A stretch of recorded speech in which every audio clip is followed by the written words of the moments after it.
This book is called The Berenstain Bears and the Truth.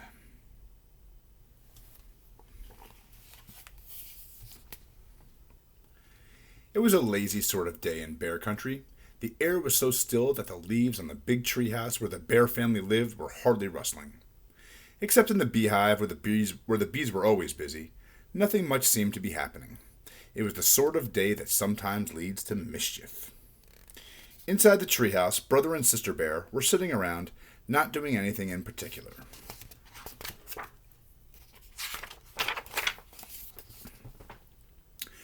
Brother was holding his soccer ball. He'd become interested in soccer, and he'd been outside practicing free kicks.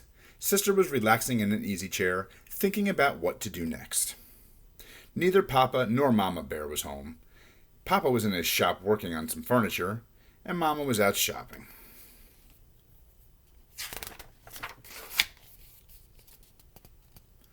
"I know what," said Sister. "Let's go gather some wild blackberries." Brother thought about that. "Nah," he said, "wild blackberries have too many thorns, and besides, the seeds get stuck in your teeth." "Well then," said Sister, "let's go out and twist each other up on the swing and see who gets the dizziest." Brother thought about that. "Nah," he said, "that's silly, and besides, we did that yesterday." Sister became irritated and impatient with her brother.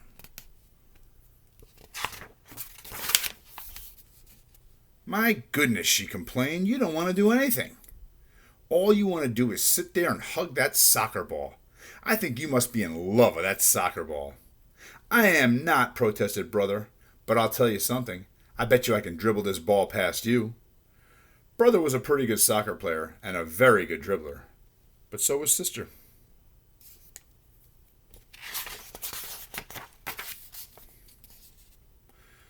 The only ones who saw what happened next, besides the cubs, was a mockingbird who was perched on a twig outside an open window. Brother faced Sister.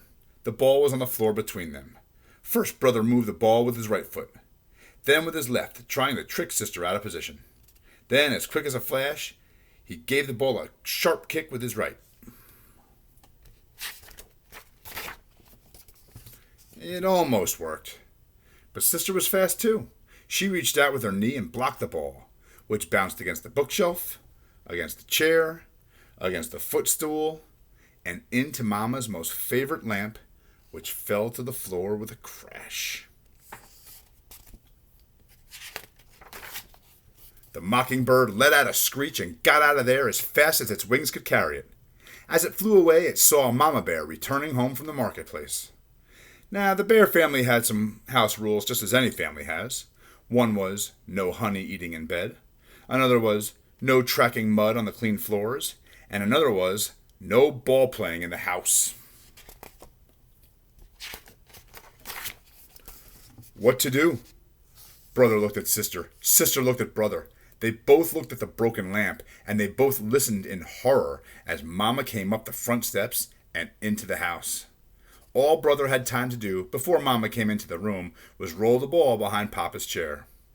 "My lamp," said Mama, "my best lamp. What happened?" she asked, looking at her cub's eyes. "Tell me about it." The cubs looked into Mama's eyes, then at each other, and then they began to tell one of the biggest whoppers that's ever been told in bear country.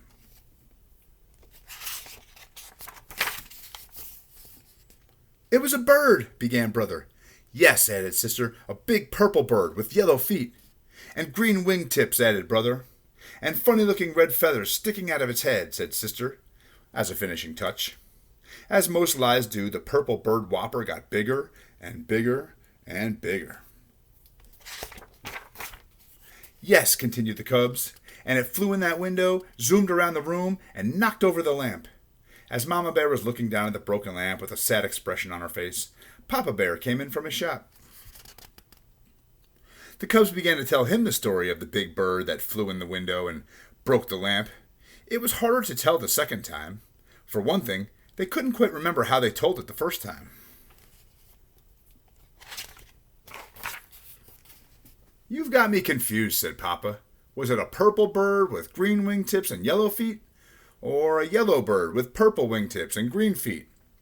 Or was it a white bird with black spots, like that soccer ball behind my easy chair?" But the thing that really made it hard the second time was how very sad Mama looked as she picked up the pieces of the broken lamp. "Mama, we're really sorry about the lamp," said Brother. "Oh, yes," said Sister, picking up the last piece and putting it in the dustpan. "Oh," said Mama, "I'm not worried about the lamp. We can always get another lamp, or we can glue this one back together. What I am sad about is the thought that maybe, just maybe, my cubs, whom I've always trusted, aren't telling me the truth. And trust is not something you can put back together again." Both cubs started to talk at once. "It wasn't a bird," said Sister. "It was a soccer ball."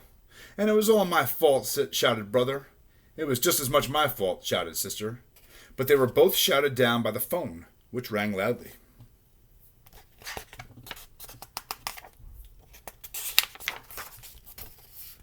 It was Grizzly Gran inviting the Bear family over for a Sunday visit. "Hello, Gran," said Mama. "Oh, everything's just fine here in the treehouse. How's everything with you?" "But Mama," protested Sister after Mama hung up the phone, "you told Gran that everything's fine here, and that really isn't the truth." "Oh, but it is," answered Mama. "We've got two fine cubs who just learned a very important lesson about telling the truth. And what could be finer than that? Now, let's help Papa glue that lamp back together again."